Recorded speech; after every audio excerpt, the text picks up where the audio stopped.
Salam sejahtera untuk kita semua.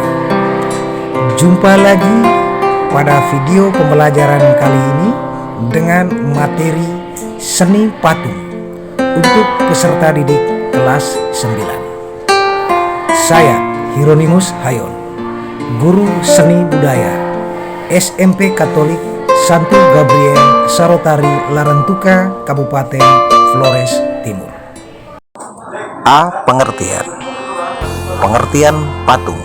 Yang pertama, menurut Kamus Besar Bahasa Indonesia, patung adalah benda tiruan orang, hewan atau sebagainya dibuat dengan cara dipahat. Kedua, menurut Ensiklopedia Indonesia, patung adalah bentuk badan yang padat yang diwujudkan dalam 3 dimensional. Dan yang ketiga, pengertian patung menurut Sunarso dalam buku Seni Patung tahun 2011, patung adalah semua karya dalam bentuk meruang. B. Fungsi patung. Adapun fungsi dari patung berdasarkan tujuan pembuatannya, antara lain: 1. Patung religius, sebagai sarana untuk beribadah atau bermakna religius. 2.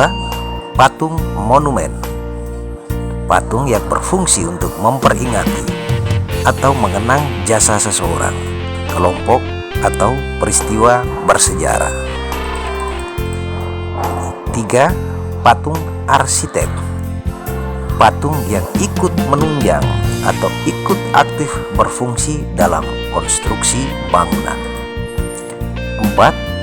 Patung dekorasi, patung yang berfungsi untuk menghiasi bangunan atau memperindah lingkungan. Yang kelima, patung seni, yaitu sebagai karya seni murni yang hanya untuk dinikmati keindahan bentuknya. Dan yang keenam, patung kerajinan, patung hasil kerajinan yang dibuat untuk kepentingan komersial atau untuk dijual. C. Corak patung. Berdasarkan wujud atau perwujudannya, maka corak patung dibedakan atas: 1.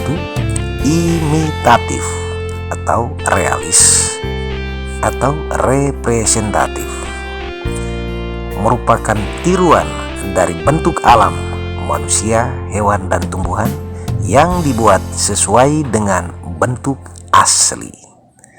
Jadi contohnya patung yang ada di sekitar kita adalah patung Herman Fernandes yang ada di Taman Kota Larantuka. Yang kedua, corak deformatif. Corak ini bentuknya telah banyak mengalami perubahan dari tiruan alam, digubah menurut gagasan imajinasi pematung atau pembuatannya. Contoh ini kita bisa lihat pada patung-patung etnik dari Papua dan yang lain-lain. Corak yang ketiga, non-figuratif atau abstrak. Bentuk secara keseluruhannya sudah meninggalkan ciri aslinya. Corak ini dipengaruhi oleh aliran konstruksi dan dipandang sebagai bentuk konstruksi. D. Ragam patung. Ragam karya seni patung dapat kita bedakan menjadi 3. Yang pertama, patung dada adalah patung yang penampilannya hanya sebatas dada hingga ke atas atau bagian kepala. Contoh yaitu patung dada Ki Hajar Dewantara yang ada di Universitas Sarjana Wiyata Taman Siswa Yogyakarta. Yang kedua, patung torso adalah patung yang penampilannya hanya menampilkan bagian badan dari dada, pinggang, dan panggul. Dan yang ketiga, patung lengkap adalah patung yang penampilannya lengkap seluruh anggota badan dari kepala hingga ke kaki. Contoh patung Jenderal Sudirman yang berada di ibu kota negara Jakarta.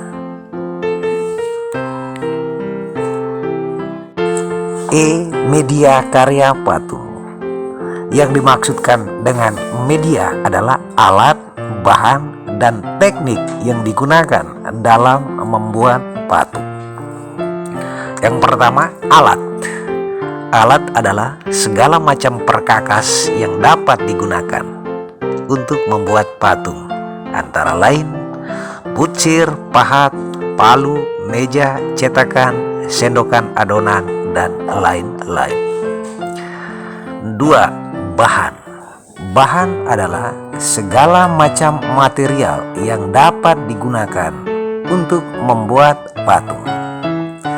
Bahan patung dikategorikan menjadi 3. Yang pertama, bahan keras. Adalah material yang sangat keras sehingga pembuatannya juga harus menggunakan teknik khusus. Contoh bahan keras adalah logam, batu, dan kayu keras. Yang kedua, bahan sedang. Adalah material yang tidak lunak dan tidak keras. Contohnya kayu. Dan yang ketiga, bahan lunak. Adalah material yang empuk dan mudah dibentuk. Contoh tanah liat, plastisine, dan sabun. Selanjutnya, teknik berkarya patung. Di dalam berkarya patung, kita mengenal ada beberapa macam teknik. Yang pertama, teknik membutsir, yaitu membuat patung dengan cara memijit, menambah, dan mengurangi bahan yang dibentuk dengan dibantu alat butsir. Teknik ini biasanya menggunakan bahan lunak. 2. Teknik mencetak. Biasanya digunakan teknik cetak tekan dan cetak tuang atau cor. Bahan yang digunakan dalam teknik cetak umumnya cair atau bahan yang bisa dicairkan. Contohnya semen, gips, perunggu, fiberglass, besi, emas, dan sebagainya. Yang ketiga, teknik pahat atau memahat, yaitu membuat patung dengan cara mengurangi bahan yang ada dengan dibantu alat palu, pahat, dan sebagainya. Teknik ini biasanya menggunakan bahan sedang hingga bahan keras. Yang keempat, teknik konstruksi.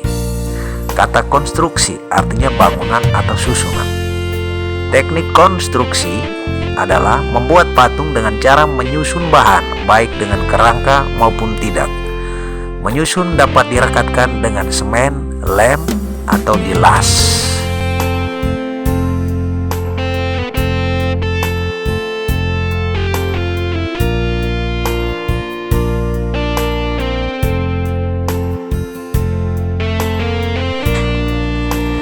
Demikian materi seni patung pada video pembelajaran kali ini.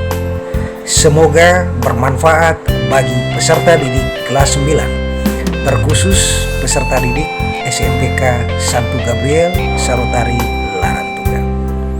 Sampai jumpa pada video-video pembelajaran kali berikutnya. Salam sejahtera dan